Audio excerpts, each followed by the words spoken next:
So I had been hustling since a teenager. I dropped out of high school, so I didn't have an education, didn't have a work history, no skills, and now I'm trying to enter the world to be productive with nothing to lean on.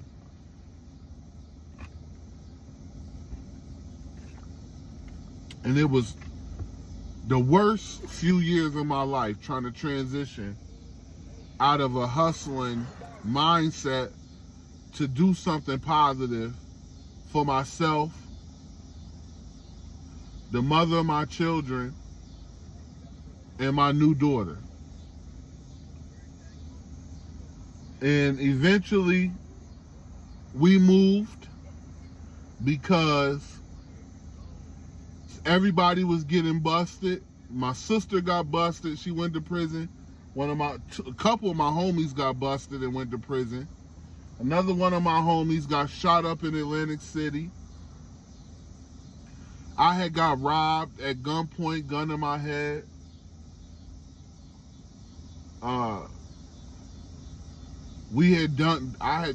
Just all kinds of crazy stuff was going on.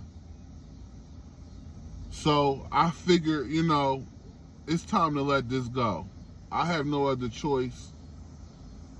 And the ultimatum was given to me, so I was going to say, let's just pick somewhere. Let's go to Texas. Let's go to somewhere different, Let's pick a city. I don't want to go to New York. I don't want to go to Philadelphia. Because I always looked at those as violent cities. And I don't even want to be around the violence and stuff like that anymore. I just want to be somewhere where it's tranquil. I could try to go back to school, get my high school diploma, get a job, go to college, and get some type of degree to do something positive for myself and my little budding family.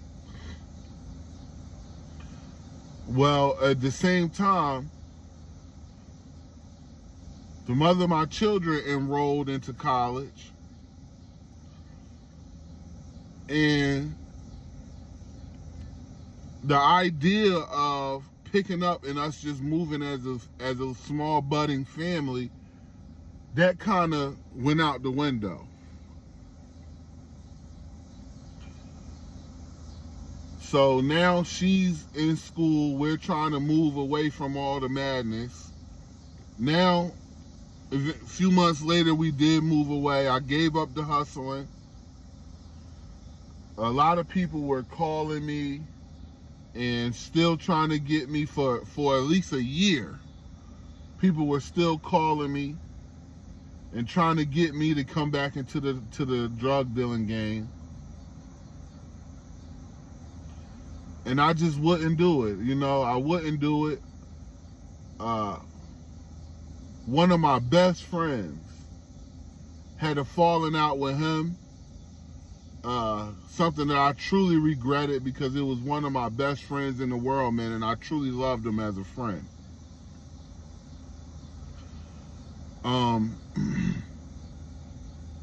This was like literally around the same time I got a phone call, frantic phone call from one of my homies' girlfriends, and she said such and such is in the hospital.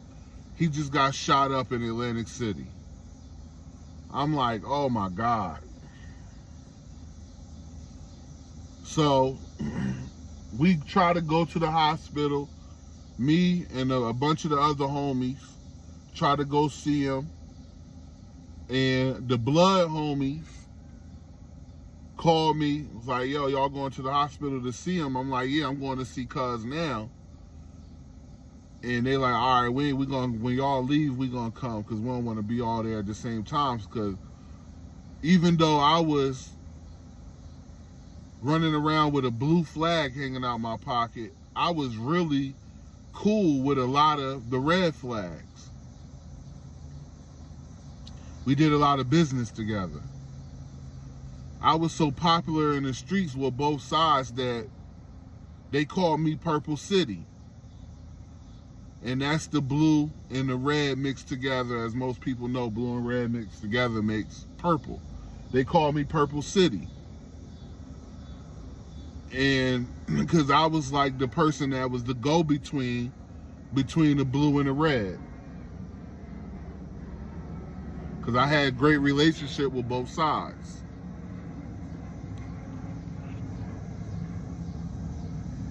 We got to the hospital.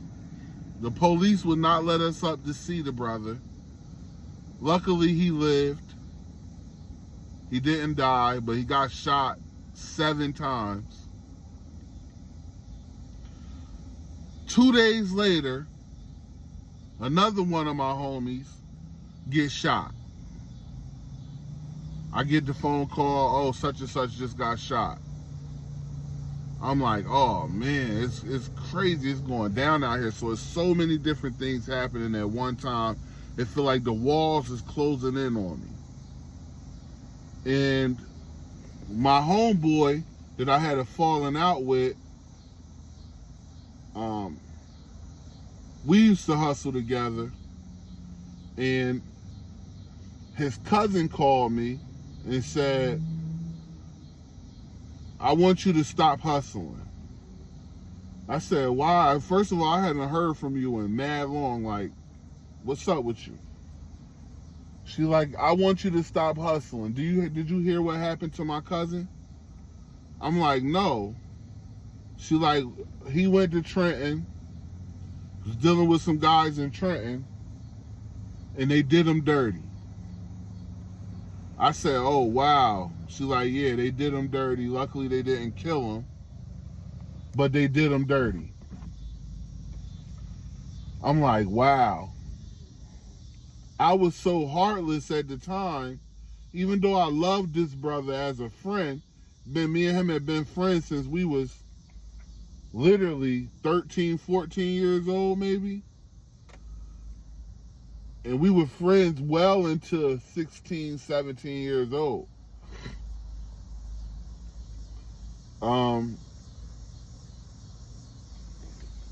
When she said that, though, it kind of resonated with me because although I really didn't care what happened to him because of how we fell out, it was something that was already on my mind.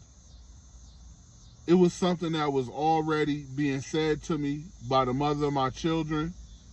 I had already been warned that I was on the radar of the police. My sister got busted. A lot of people I knew got busted. My homie, one of my close homies got busted. Wound up going and doing years in prison. And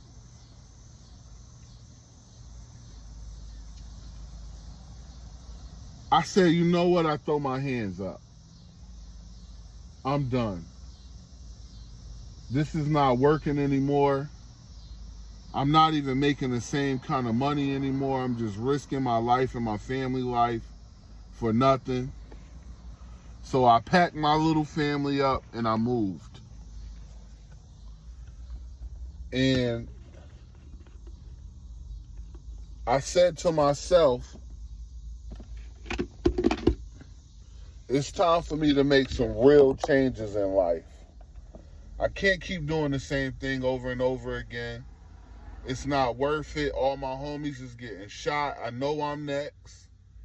People out here are extremely jealous. Every time I come around, people calling me, oh, that's the big dog. Oh, there go the big dog. Clef, because everybody called me Clef at the time. Clef taking all the money. This is every town I go to.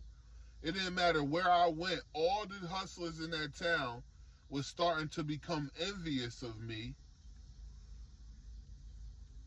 And I'm like, I don't understand why people getting jealous because I'm not even doing it like I was before. This shit on a decline. But people were becoming jealous. And I know what jealousy breeds in the drug game. If they scared of you, they gonna snitch on you. And if they brave enough, somebody gonna walk up on you and let you have some slugs. Because that's what jealousy breeds in the drug game.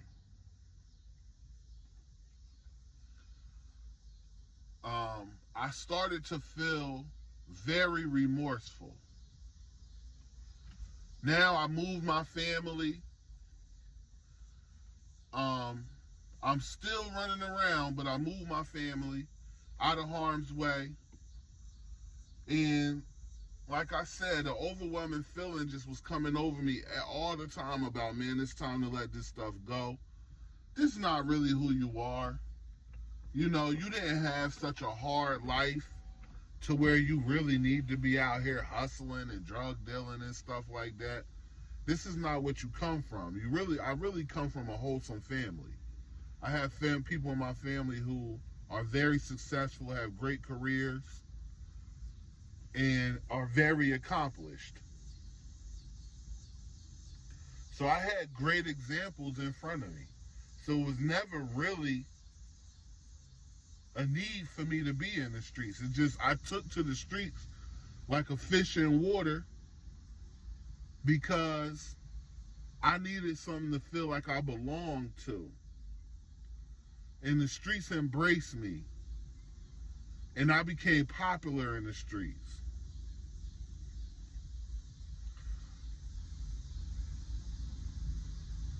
So time goes by. Now I am completely done with the streets. People still trying to get me to come back to hustling. I'm like, nah, I'm done with it. Now I'm living in Camden, New Jersey. And as a lot of people know, now this story, I've said it in the previous video, I was introduced to the Nation of Islam while I was living in Camden. I did 12 years of my registered membership in the Nation is in Camden, New Jersey. I was in Cleveland, Ohio for maybe about a year and a half, and now I'm in Richmond, Virginia. But the majority was in Camden, New Jersey. And I'm saying this to say, it's always a better way. I'm putting myself out there and telling my story, opening up, and giving this to everybody, so maybe somebody will be impacted by it and will make a better decision than I made, because it set me back far. By the time I started to try to do something different with my life, like I said in the previous video, I had no skills. So nobody would hire me. I didn't have an education, so I didn't have a high school diploma.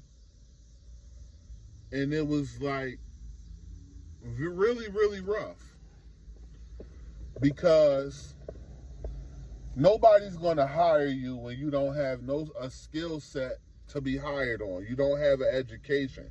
You don't have the prerequisite things that's needed for you to be an asset to a company.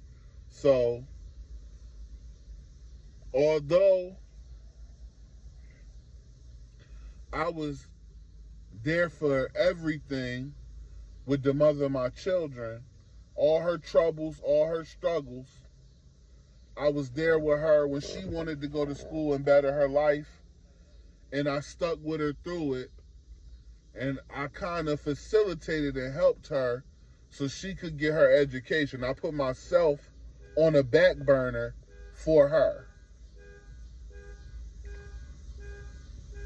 And it set me back so far that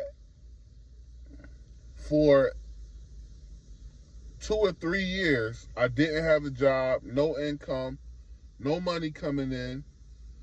I went and tried, I think I got food stamps. That was the only way I was able to help my little family, was I was able to bring in a little bit of food off the food stamps. But I would suggest to anybody that's thinking about going down any type of road like this is to think twice. Think twice. Because if I would have made a better decision on where I wanted to go in my life and my future at a young age,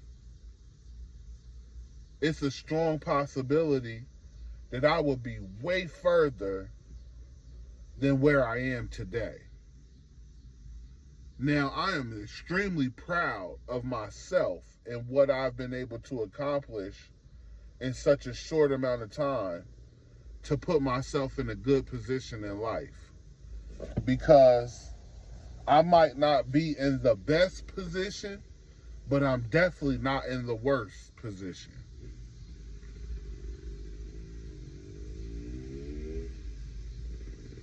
I would encourage anybody that's thinking about street life and say, man, the rumors is true.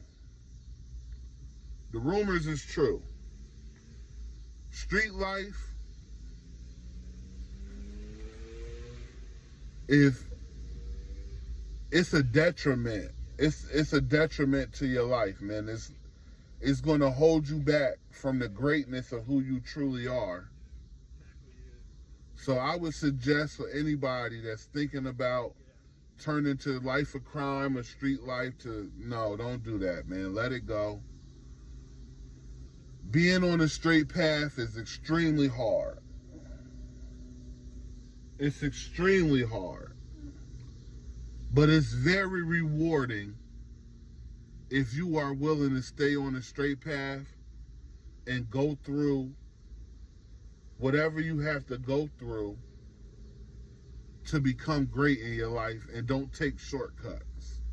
Because trying to hustle and trying to be in the streets and scamming and criminal life and all that stuff, that's a shortcut.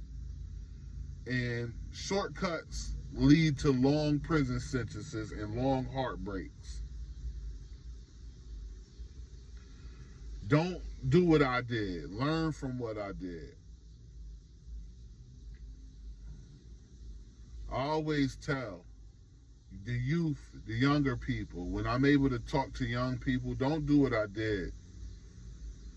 Don't do it. Choose a better way. Go to school. Get some type of degree or some type of something, man.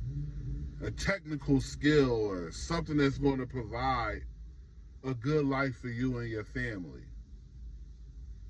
But street life is 100% not worth it, because I didn't stop hustling and leave the street life thing alone until I was 26, 27 years old. So I literally spent 13 years of my life dealing with the streets, when those years could have been spent of me developing my skill set in the career that I would be extremely successful in by now. I thank God that I've been able to go to school, get an education, go to college, get a career, and raise in that career. But I did this by the strength of God. It wasn't me.